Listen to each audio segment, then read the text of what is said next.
సమయంలో పేద విద్యార్థులను, పేద బిడ్డలను ప్రేమించి చేరదీసి వారిని చదివిస్తూ ఉండేవాడు. అలా చదివించే ప్రక్రియలో తనకు ఆ రోజుల్లో 300 పౌండ్స్ కావాల్సి వచ్చినాయి.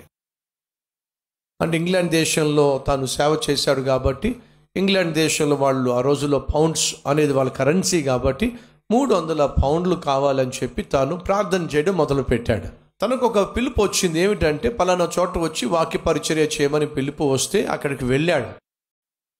వాక్య పరిచర్య చేసిన తర్వాత సాధారణంగా ఎంతో కొంత వారు కానుకిస్తారు కదండి. తాను నమ్మకంగా ప్రార్థన చేశాడు. ప్రభువా, నేను తిరిగి వెళ్ళేటప్పుడు 300 పౌండ్స్ పట్టుకెళ్ళాలి.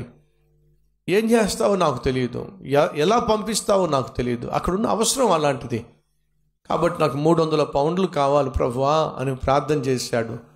పిలిచిన వాళ్ళు తాను చేసినటువంటి పరిచర్యకు ఎంతో కొంత కానుకిస్తారని చెప్పి ఆశించాడు. వాక్య పరిచర్య అయిన తర్వాత వారు ఒక కవర్ చేతిలో పెట్టారు. తీరా చూస్తే 30 పౌండ్లు. ప్రభువా, నేను అడిగింది 300 పౌండ్లు, నా చేతిలో పెట్టింది 30 పౌండ్లు. ఈ 30 పౌండ్లు నన్ను ఏం చేయమంటావు అని ప్రార్థన చేస్తూ ఉంటే దేవుడు చెప్పాడు. ఏమని తెలుసా? దగ్గరలోనే జార్జ్ ముల్లర్ అనేటటువంటి సేవకుడు ఉన్నాడు. ఏం చేస్తావు, ఈ 30 పౌండ్లతో నేను ఏం చేస్తాను అని అడిగావు కదా, తీసుకెళ్ళి ఆయనకి ఇమ్మన్నాడు. ఎవరికి ఇమ్మన్నాడు? జార్జ్ ముల్లర్కి తీసుకెళ్ళి ఇచ్చేసే అన్నాడు. ప్రభు, నాకే చాలా అవసరం ఉంది, మళ్ళీ ఉన్నదంతా పనిచేసుకుని వెళ్ళిపోతే నా పరిస్థితి ఏమిటి? ఆ 30 పౌండ్లు తీసుకెళ్ళి జార్జ్ ముల్లర్కి ఇచ్చేసాయి. ఏం చేయాలి? అవసరం చాలా పెద్దది, తన చేతిలో ఉన్నది చాలా తక్కువ, దాన్ని కూడా తీసుకెళ్ళి ఇచ్చేయమంటున్నాడు దేవుడు. చార్లెస్ స్పర్జన్ జార్జ్ ముల్లర్ దగ్గరికి వెళ్ళి తలుపు తడితే అటువైపున జార్జ్ ముల్లర్ ప్రార్థన చేస్తున్నాడండి. ఏమని తెలుసా? ప్రభువా, ఈరోజు నా పిల్లలు భోజనం చేయాలంటే 30 పౌండ్లు కావాలి ప్రభువా, ఎక్కడి నుంచి పంపిస్తావో తెలియదు, ఎలా పంపిస్తావో తెలియదు, దయచేసి ఈరోజు ఈ బిడ్డలు భోజనం చేయాలంటే 30 పౌండ్లు కావాలి అని ప్రార్థన చేస్తూ ఉంటే ఎవరో వచ్చి తలుపు తట్టారు. తలుపు తెరిస్తే Charles Spurgeon. George Muller Charles Spurgeon చూసి, బ్రదర్ ఏమిటి హఠాత్తుగా ఇలా వచ్చారేమిటి అని చెప్పానంటే, దేవుడు పంపించాడు కాబట్టి వచ్చాను. ఎందుకని? 30 పౌండ్లు మీకు ఇమ్మని చెప్పి దేవుడు నన్ను పంపించాడు కాబట్టి నేను ఇస్తున్నాను. జార్జ్ ముల్లర్ ఎంతో సంతోషించాడు.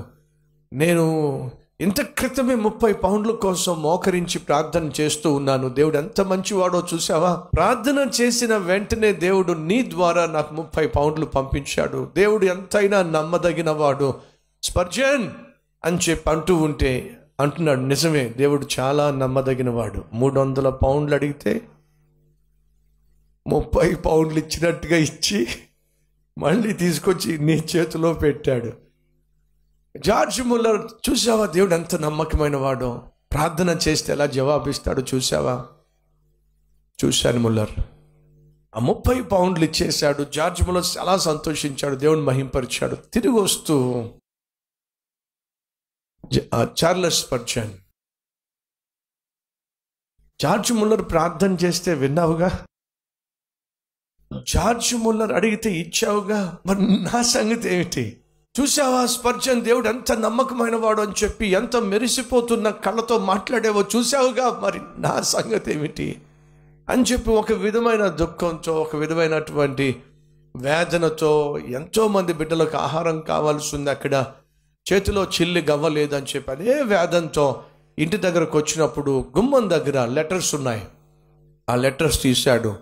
మొదటి కవర్ తెరిచాడు. ఆ మొదటి కవర్ తెరిస్తే ఆ కవర్లో 300 పౌండ్లు ఎవరో పెట్టి పంపించారు.